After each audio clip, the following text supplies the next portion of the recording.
Hey guys, my name is Stu Vero. I'm from Cape Town, South Africa. This is my very first WWE pay-per-view review. Let's get down and dirty right into the review. How about that? So, I'm actually first gonna start off with the kickoff show. I quite enjoyed it, the show of Miz TV with special guest Paul Heyman. I enjoyed it. I mean, it probably wasn't anything we wouldn't have heard before. Don't get me wrong, Paul Heyman is a great speaker. He's great with his promos. I felt it was a bit off tonight. That's just me. I almost thought during Miz TV that Damien Mizdow was finally going to lose it. He was going to, finally, say, screw this. I want to make my own run, and, I want to go on my own.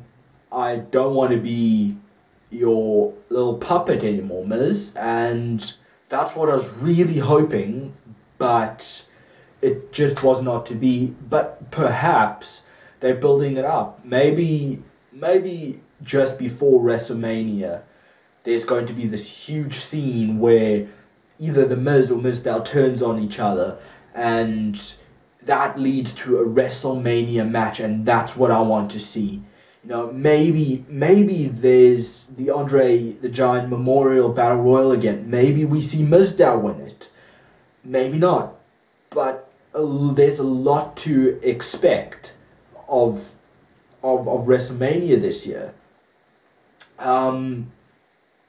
Before I go any further, I would like to say right now, off the bat, overall, the WWE Fastlane pay-per-view altogether was a disappointment. It was very slow-paced, and I really expected a lot better. But that's what we got. That's the quality we got. And what can you do, really? So let's go on to the matches. Let's see it. The show started off with that 6-man tag team match. Seth Rollins, Big Show, and Kane facing Dolph Ziggler, Eric Rowan, and Ryback. I quite enjoyed the build-up. Quite honestly, a lot of people don't like Seth Rollins. I dig the guy ever since his Royal Rumble match. He's been one of my favorite guys since then, since he's proven that he can indeed hang with the big boys. So I was most certainly rooting for the Seth Rollins team to get the win, but don't get me wrong, Dolph Ziggler, Eric Rowan, Ryback, certainly also some of the top dogs in the WWE right now. I most certainly, dig all of these guys. Kane and Big Show are a bit old school, but they at least they're not winning the titles, like some of these other old dogs are.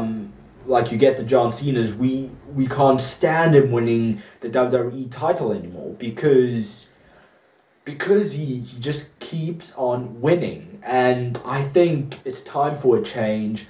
I love it when guys like Big Show and Kane and Chris Jericho come just for a story purpose, and they don't mind losing a match for the benefit of a younger character, a younger talent. And that's what I like to see. So I quite enjoyed that 6-man tag team match. I think I kind of expected Seth Rollins' team to win, quite honestly, but I loved the finish, the knockout punch and the choke slam to finish it. It was actually done really well. And let's not forget afterwards, the big return of Randy Orton. He's been out for a few months now. it's a pity they didn't bring them back at the Royal Rumble already, but I quite dig the Randy Orton return. No, I can kind of see this leading to Seth Rollins vs Randy Orton match at WrestleMania. I'll dig that match. I'll root for both guys, but I think in the end I'll want Seth Rollins to win to show that he's actually going somewhere in WWE. And I quite, I'm going to look forward to that match happening if it happens. Goldust vs Stardust. I enjoyed it. I enjoyed the little promo before the match with Dusty Rhodes and Goldust. How Goldust says how he's going to do what he needs to do to get Cody Rhodes back, and I quite enjoyed the build up to this rivalry. I think we all want to see Goldust vs Stardust. We've always wanted to see brother vs brother match with Goldust and Cody Rhodes. And I think this is what's going to build up to it.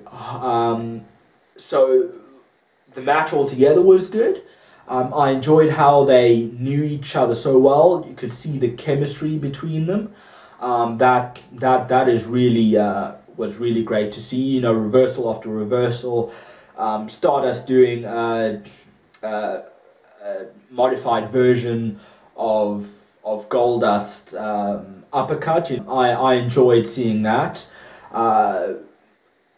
Something that really ticked me off was the ending. Don't get me wrong, I don't have any problem with the roll-up ending. That's fine. I just hated the botch with the referee, because you no matter how many times you watch that match over and over again, that ending, you actually could see the referee did not touch his hand down on the mat, even though he probably was meant to. He was probably meant to actually give the 3 count there. I think maybe it was just instinct from the referee, where with these roll-up pins, he's meant to kind of, not hit the 3 count and go, 2, and you could see that there's definitely something not right, whether it was a late kick out from Stardust or if it was just an instinctive move from the referee. Either way, it was a complete botch. It really ticked me off that happened. I think, even if the referee just still called it off as a 2 count, and then they quickly did another roll-up pin where that would have been a proper 3 count, I would have been fine with that. But I did not like the botch. I'm putting it out there, it was terrible, and I really did not like it.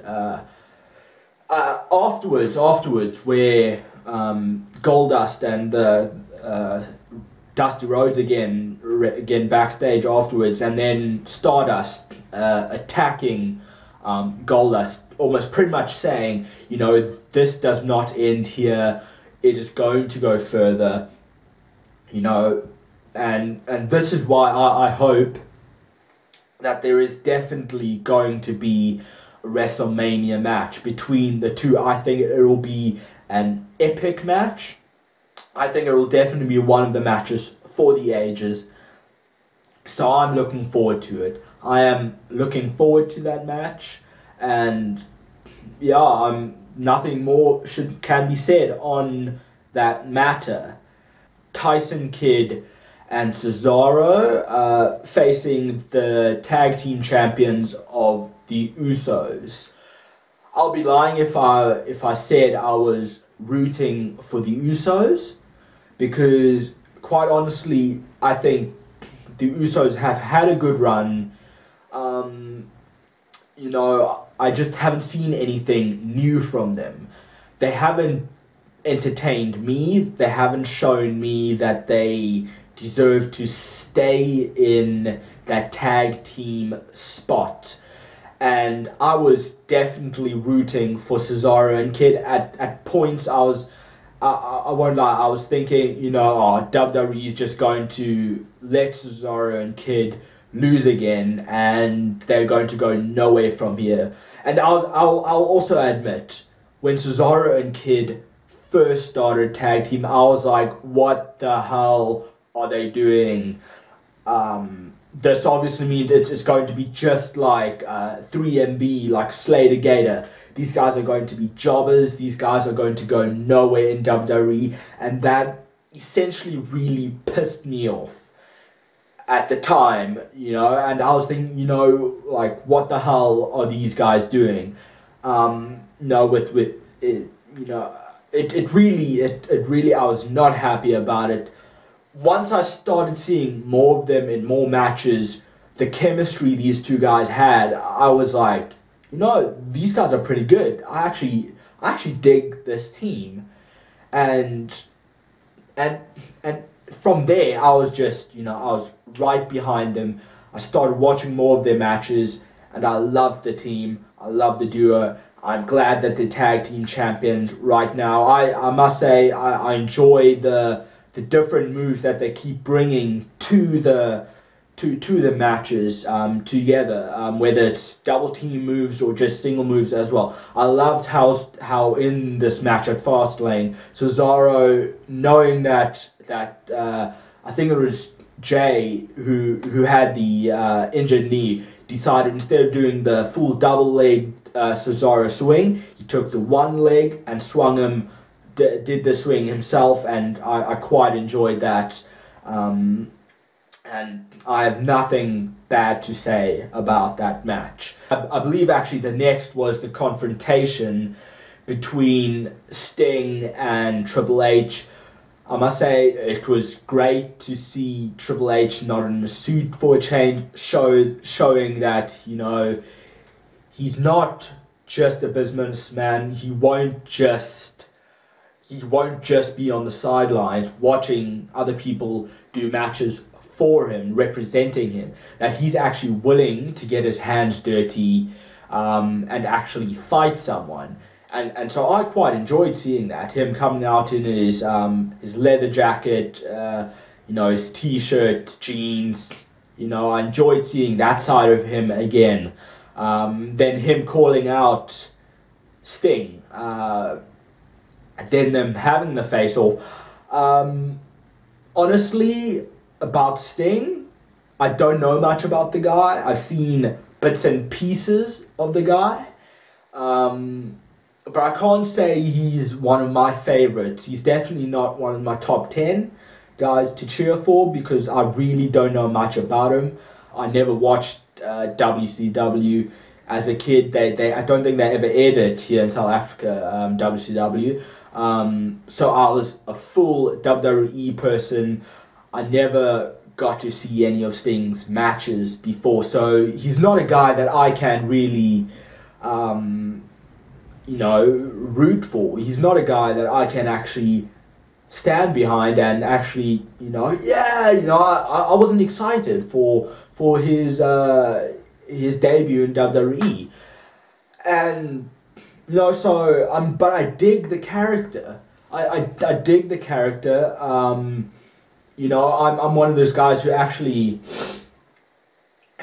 want to see Sting vs Triple H at WrestleMania, and I would want Sting to win.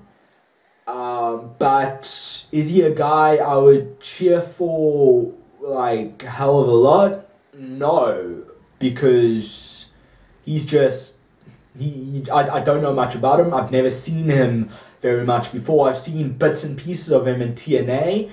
I've never seen him wrestle though, so I can't say much for him. And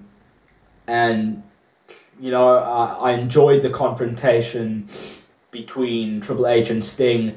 I'm glad that they didn't actually have a brawl, an actual match at Fastlane, that they're leaving it for the grander stage of them all, WrestleMania, and that they're leaving it for there, and it's going to be an epic match, and I hope to see more. I was a little disappointed though that I understand, Triple H bringing out the sledgehammer, and Sting, with his signature baseball bat thing. perhaps don't understand how a baseball bat can beat a sledgehammer. You know, look, maybe that's just me, but you know, I was kind of hoping that Triple H and Sting would at least both swing their weapons at the same time. You know, where the weapons perhaps collide each other. You know, go into contact with each other, and maybe Triple H making a run for it after that, and then from there seeing Sting point to the WrestleMania sign, and either Triple H accepting at that time or at a later time, you know, Triple H being forced to go against Sting, just like the previous year with Daniel Bryan, with the Yes Movement, with all those people in the ring, how Triple H was forced to go against Daniel Bryan in that match and give Daniel Bryan what he wanted. And you know, that's kind of what I was hoping out of it, but otherwise I am happy with it. I'm happy that they're going to be at WrestleMania for another match. Nikki Bella versus Paige. I admit I did not watch the match. I admit since Paige has come to WWE, she's really legitimized the Divas division. As for Nikki Bella, I still need to see that oomph out of her. I have not seen anything that would impress me yet with her. But if you had to compare the Divas division WWE compared to NXT, NXT wins hands down. And I think that has a lot to do with the fact that Divas get a lot more time in their matches in NXT than in WWE. And so I really hope that the Divas matches will improve in WWE, that Divas will actually get a chance to lengthen their matches. I did see the replay of that Divas match. I really did not mind Nikki Bella winning by roll-up pin. I don't even mind Nikki Bella as champion, but I do just hope that I'll be able to see a lot more out of the Divas division from here on out. I just really hope that I can actually see something, something that just it will make it no longer just about that same old stereotype where people just think, you know, it's a Divas match, you know, I'm gonna head out here for that match, you know. I think WWE needs to incorporate their Divas division. Sure, they have a high superstar roster. There's obviously a hell of a lot more superstars on the roster than there are Divas, but I think they can actually make their Divas division so much more better, that people will actually want to watch one day. So that's my opinion on that. Bad News Barrett versus Dean Ambrose for the Intercontinental Championship.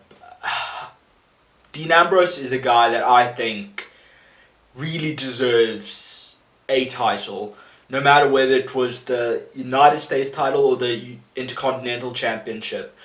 What I didn't like about his United States title run was how very little, because he was in the Shield, how very little he actually defended the title, which really made the title lose meaning. But I find now that he's out of the Shield, you know, no longer struck down to a certain factional group, that now if he had to win the title now, he would be able to have a good run with it, and he would be able to defend it a lot. And I think that's what he's going on about right now. Dean Ambrose was saying how he's kind of sick of how the Intercontinental Championship has lost prestige, and how it's just, you know, lost that meaning to it, like it used to. How watching an Intercontinental Championship match used to actually mean something. It's been a long time since we've seen that, and I think if Dean Ambrose has to get that championship back again, it will actually have some meaning to it. The match will actually have some meaning to it again, and it will once again have that prestige. Not saying that Bad News Barrett does not bring prestige to the title. I think Bad News Barrett is a great champion. I just haven't seen great matches with the Intercontinental Championship in a long time. I think definitely Bad News Barrett and Dean Ambrose are two guys that can actually bring back that excitement to the Intercontinental Championship matches again. They certainly proved that at Fastlane. They put up one hell of a match. It was a pity to the ending. You know, Dean Ambrose losing by disqualification, therefore Bad News Barrett retaining his title. It wasn't such a great ending, but at the same time, I feel it's again one of those moments that they can then build up to WrestleMania, when they can have an epic match. And I think that's what we want to see. We want to see an epic match happen for the Intercontinental Championship at WrestleMania. And I'm hoping for a special type of match, whether it's a ladder match or a chairs match or a no disqualification match. A match that will bring excitement to the title match itself, and I think I'm really looking forward to see how they're going to build that match up again afterwards. And then I might just need to add to the ending of the match after the match was over, Dean Ambrose hitting Dirty Deeds to Bad News Barrett and then taking the title from Bad News. And I think it's great, you know, bring it back, that people actually can steal the title, hold on to the title themselves, even if it's not theirs. It adds excitement to the rivalry, and it makes you wonder what's going to happen next. Is Bad News going to steal his title back, or is he, or what is going to happen? Is he going to be forced to have to face Dean Ambrose at WrestleMania to actually get his title back? What is he going to do? I'm excited to find out for that. And I believe after this match, it was the Bray Wyatt segment. I'll admit, when I first heard Undertaker's music playing, firstly with the Druids coming out, holding the torches up, I was thinking one of two things is going to happen here. Either Bray Wyatt is one of the Druids, and as Undertaker comes out, Bray Wyatt's going to attack the Undertaker. That was one thought. And then when I saw the casket coming out, I was thinking, you know, that casket looks a bit too small for the Undertaker. And then I was kind of thinking, no, perhaps Bray Wyatt is in the casket. And I was proven right. Bray Wyatt was in the casket. He did his promo. My opinion on this, I think, so it's been rumored for a long time now that there would be a match at this coming up WrestleMania, Bray Wyatt versus The Undertaker. And I think that's quite interesting. You know, I've paid particular attention to the promos Bray Wyatt has made over the last few weeks now, and I'm starting to think that perhaps that these two will definitely collide at WrestleMania. I mean, it seems like it will definitely happen. you know, Undertaker must be healthy enough to participate in a match at WrestleMania. But I can see these two facing each other at WrestleMania. By the looks of it, it's going to be a casket match. And honestly, if I'm going to give a prediction on that right now, I would have to say Undertaker's going to lose that match, and he's going to be put in that casket, and that's going to be it. And I think that would be a very significant way to actually end the Undertaker's career. You know, ultimately ending it where it started, you know, with his character about being all about caskets and things, and I think that'll be a very significant way to end the Undertaker's career. Whether it's actually thinking about it, whether it be Undertaker be put in the casket and losing, or whether it be actually defeating Bray Wyatt in a casket match and closing that casket shut. Either way, I think it would signify the end of the Undertaker's career, actually closing that casket one last time. And I can't think of a better way to end it than at WrestleMania against Bray Wyatt. I know a lot of people have been wanting to see Sting versus Undertaker. Quite honestly, I mentioned it earlier as well. I don't have any particular interest in Sting because I've never seen a match of his before, and so it wouldn't excite me to see Undertaker versus Sting.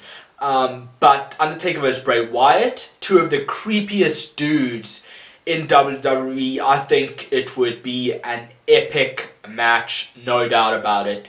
So I'm putting in the book right here, Undertaker's final match, this WrestleMania coming up, Undertaker vs. Bray Wyatt. I'm going to predict that it's going to be a casket match, and that's going to be it. Whether Undertaker wins or Bray Wyatt wins, either way, one of them's going to win, and next year, Undertaker will be put into the WWE Hall of Fame. Rusev vs. John Cena. I'm going to put it right off the bat, right now, that I kind of saw it going both ways, either way. You know, I could see that either it was going to be, like a lot of people predicted, that John Cena would win, and then from there Rusev would get buried the rest of the time, you know, just like previous superstars like the Great Khali, Vladimir Kozlov, Umaga, just like those superstars have been buried after their streak ended. I almost felt like that would happen to Rusev, but at the same time I knew that if John Cena did not win at Fastlane, that, I mean, there's no doubt about this going to happen. John Cena will definitely face Rusev at WrestleMania, and you have to understand that John Cena has barely lost any WrestleMania matches, so I can barely see him losing to someone like Rusev at WrestleMania, in which case John Cena will win that match. A lot of talk is that they going to start putting John Cena in less main event matches because he's going to start acting instead, just like The Rock did. No, and quite honestly, personally, I would like to see that, just because. Look, I don't mind John Cena. John Cena, I don't mind. I just don't like that he's won so many matches, especially championship matches, is what I have not liked. But I think if Rusev is going to lose, it's just like with Brock Lesnar. You know, there's only a handful of superstars that we can actually see defeating Brock Lesnar. And I think the same goes for Rusev. I think John Cena is one of the only people next to probably Daniel Bryan, who can beat Rusev. And so I think I'm going to put it in the books here again as well. Either John Cena's come WrestleMania, either John Cena's going to win and then lose at the next pay-per-view, and from there they're going to start showing him less, and eventually he will kind of fade out of WWE. And either that's going to happen, or John Cena's going to lose at WrestleMania, still fade out of WWE, and Daniel Bryan, someone like Daniel Bryan will end up beating Rusev for the United States Championship. Because I can see someone like Daniel Bryan winning the United States Championship again. It was, I think, yes, it was Daniel Bryan's first ever championship that he won, as well as actually, if you compare it, John Cena as well. But Daniel Bryan is more of a current superstar. People will probably more like to see Daniel Bryan defeat Rusev's streak than John Cena. And I think that's the way they should go. Let Daniel Bryan win against Rusev and win that United States Championship again. One downside about the John Cena-Rusev match, I did not like how there was a lot of talking from John Cena's part. From John Cena's part to Rusev about what to do next. It was very obvious. Actually, it was very obvious that they were talking, and it really put me off. And I could barely concentrate on the match, and the whole talking just distracted me on a whole, and I did not like it. I hope that come WrestleMania they will have a bit more chemistry, that there will be less talking, and that they actually put on a good match from that.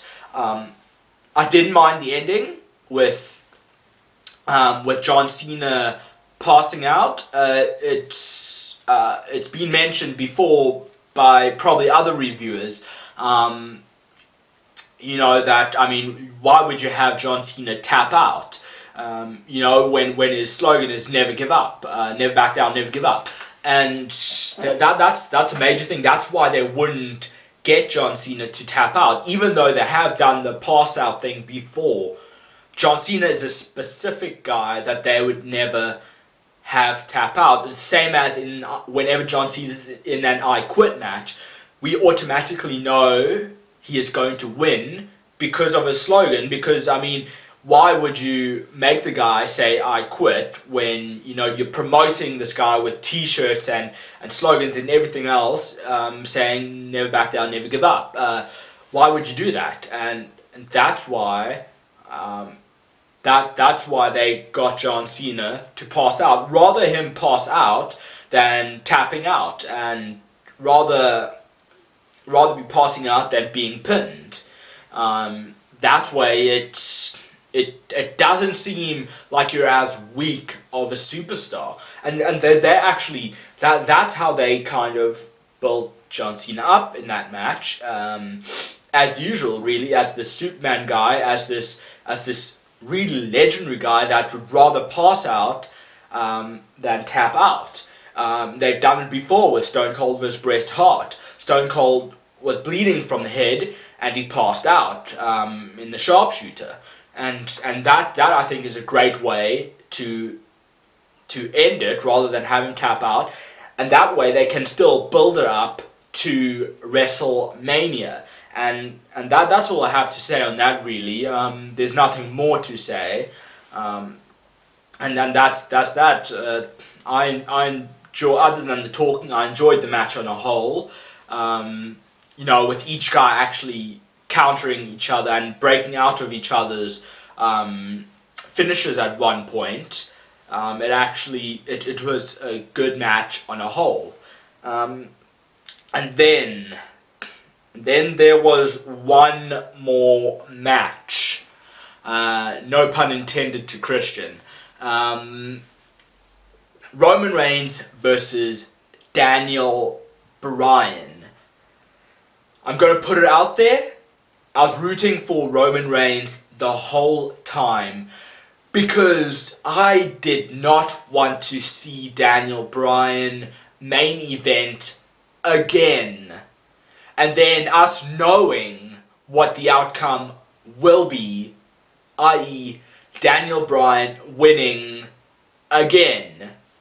And it didn't frustrate me so much last year. You know, I mean, last year it was pretty obvious. You know, they weren't going to have an ending that the fans didn't want at that time. They knew that the fans would be hell of a pissed off if they ended the biggest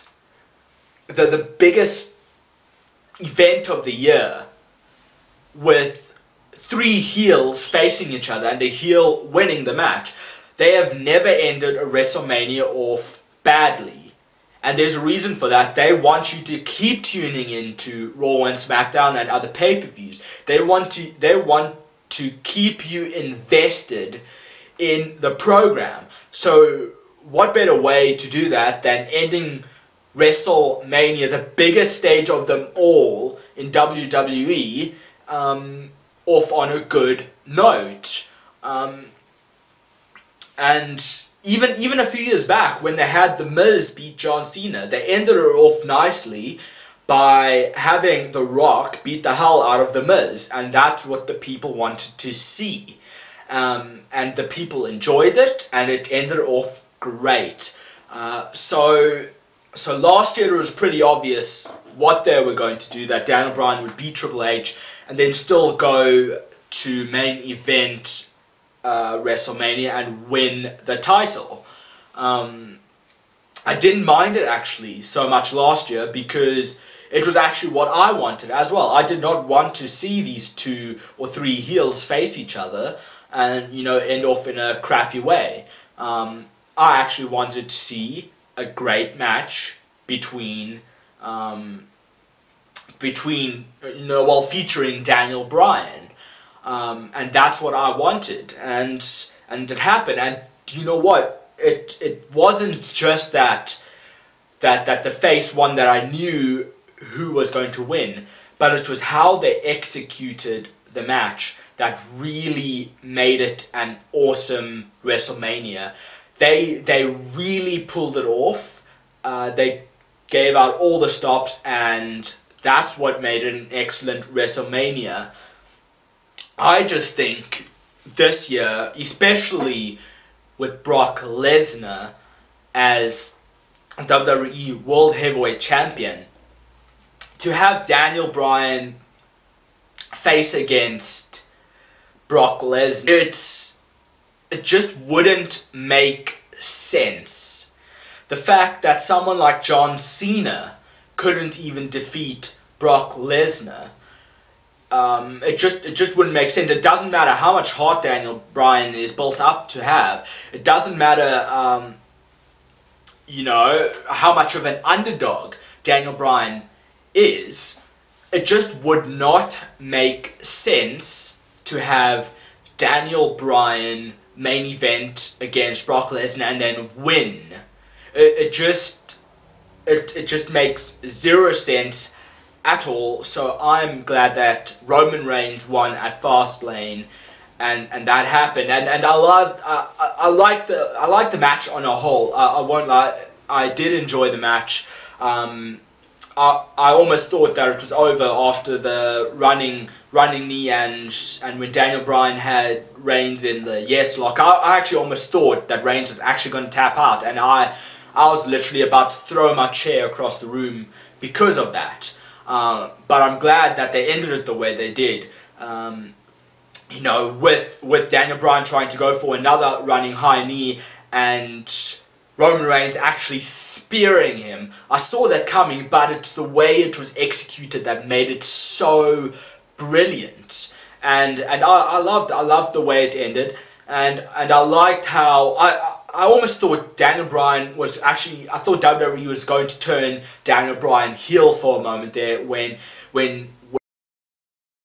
when Daniel Bryan had that angry look on his face, and and then he kind of like shoved Roman Reigns the way he did, by the arm and things, and I almost thought he was gonna turn heel or something, but then he's like, you better kick Brock Lesnar's ass at WrestleMania, and then he held out the hand for a handshake, and it was a brilliant moment. It was definitely well done on a whole, and I thought it was overall the match was good. And then now onto why I think Brock Lesnar vs Roman Reigns will be an excellent match.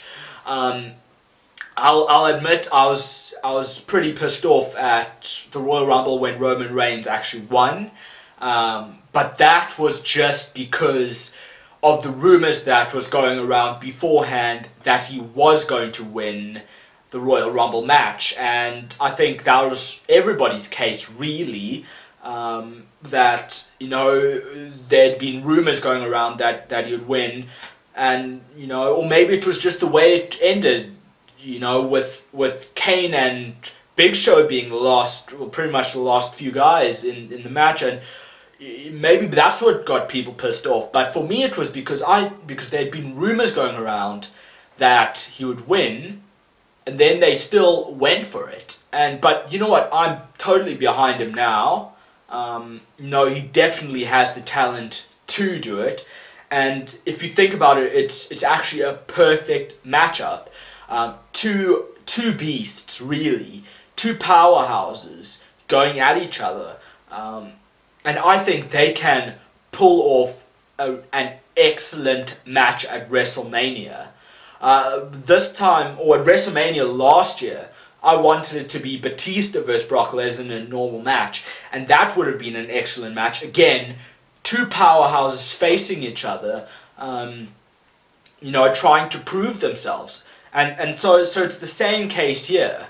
Brock Lesnar versus Roman Reigns. I think they'll put on an excellent match. There's no doubt about that. I think also see now that it's also Roman Reigns versus Brock Lesnar, this can go so many ways. They could have Roman Reigns beating Brock Lesnar and winning the title, and then leaving it at that, ending WrestleMania just like that. Or they could have Brock Lesnar winning the match, and then maybe Roman Reigns will be so frustrated that he'll spear or attack Brock Lesnar after the match so badly that then Seth Rollins comes out to cash in Money in the Bank, and then actually winning the title. For me, that's what I would want to see. Seth Rollins is my guy, and I would love for it to end that way. I don't know if they would actually let it happen that way.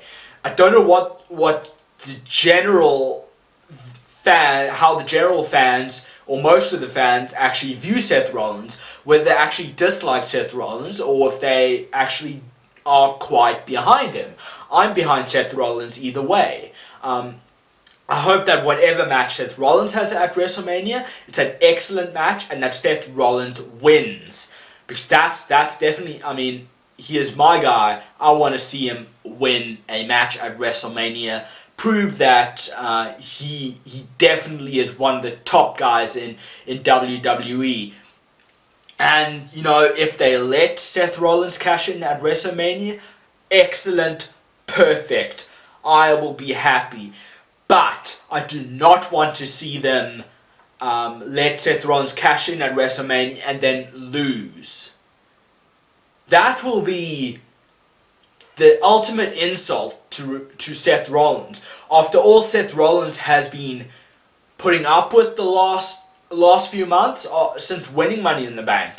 So all Seth Rollins has done, the amount of times he's put his body on the line in pay-per-view matches and in matches in general, that will be a huge insult to Seth Rollins by making him lose that Money in the Bank, that match when he cashes in.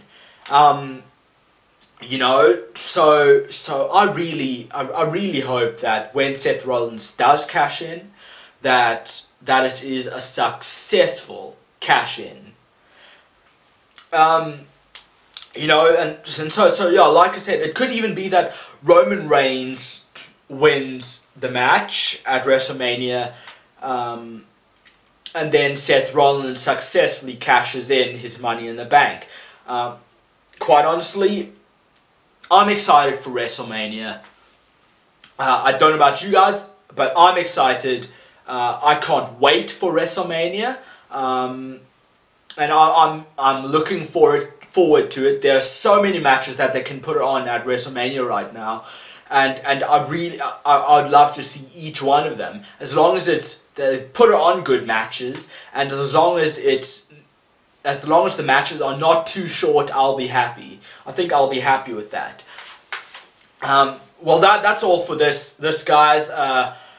This has been the WWE Fastlane pay-per-view review, my first ever one. I hope you guys enjoyed it. Please subscribe below. Leave any comments that you want. I will surely comment back on any comments you made. If there's any conversations, any topics you want discussed, let me know. I'll join in. I'll start something. Let me know what you think of my review, and I hope you enjoyed it. Please keep an eye out. I'll certainly be making Raw and SmackDown reviews going into the WrestleMania. I hope you guys enjoyed it. See you around. This has been Stu Vero, message approved.